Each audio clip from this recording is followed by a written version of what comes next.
Pemirsa, Presiden Prabowo Subianto menetapkan Ibu Kota Nusantara atau IKN di Kalimantan Timur sebagai Ibu Kota Politik Indonesia tahun 2028. Keputusan itu tertuang dalam Peraturan Presiden Nomor 79 Tahun 2025.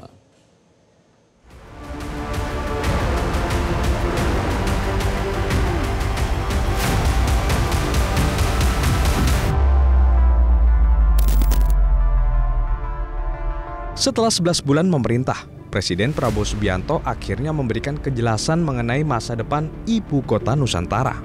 Kota baru yang dirancang sebagai Ibu Kota Negara itu akan ditetapkan sebagai Ibu Kota Politik di tahun 2028.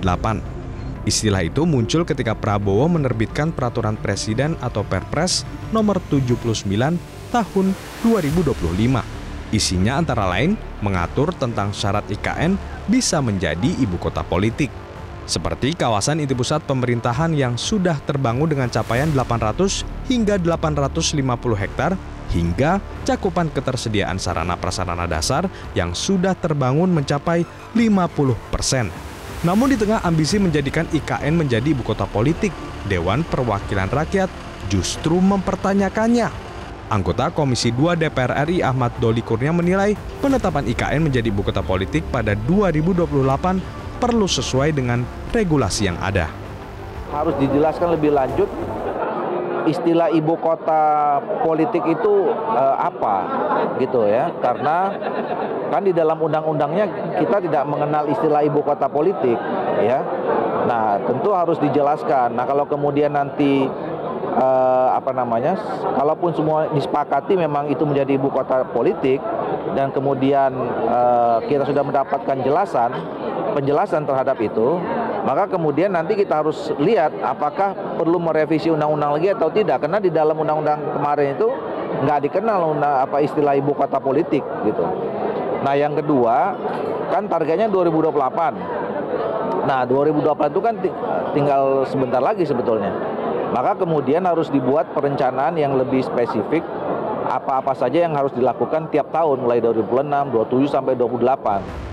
Namun Kepala Kantor Staf Kepresidenan M. Kodari menjelaskan maksud dari Ibu Kota Nusantara atau IKN sebagai ibu kota politik pada 2028. Kodari menyebut IKN sebagai ibu kota politik difungsikan sebagai pusat pemerintahan, sehingga fasilitas yang diperlukan oleh rumpun kekuasaan eksekutif, legislatif, dan yudikatif harus tersedia agar roda pemerintahan bisa berjalan. Mau difungsikan sebagai pusat pemerintahan, sebagai ibu kota, maka 3 lembaga yang merupakan pilar ya, kenegaraan, apa aja tuh? Eksekutif, legislatif, dan yudikatif itu sudah harus ada fasilitasnya. Nah, kalau baru ada eksekutif, baru ada istana negara, tapi legislatif alias DPR-nya nggak ada, nanti ngomong sama siapa? Rapat sama siapa? Kira-kira begitu. Nah, ini sudah ditetapkan oleh Pak Prabowo bahwa per 2028, betul ya? Ketiga lembaga itu sudah harus ada fasilitasnya.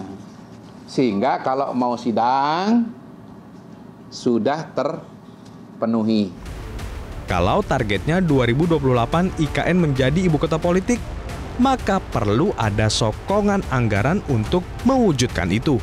Sebab kebutuhan anggaran untuk membangun gedung DPR, MPR, DPD, Mahkamah Agung hingga BPK tidaklah sedikit. Sayangnya, dalam rapat kerja di DPR hari Senin 15 September 2025, Badan Anggaran DPR menolak permintaan tambahan anggaran sebesar hampir 15 triliun rupiah untuk pembangunan Ibu Kota Nusantara. Kepala Otorita IKN menyebut penolakan itu akan berdampak pada mundurnya target penyelesaian proyek IKN. Tim Liputan Metro TV. Cara baru mendapatkan informasi. Download Metro TV Extend sekarang.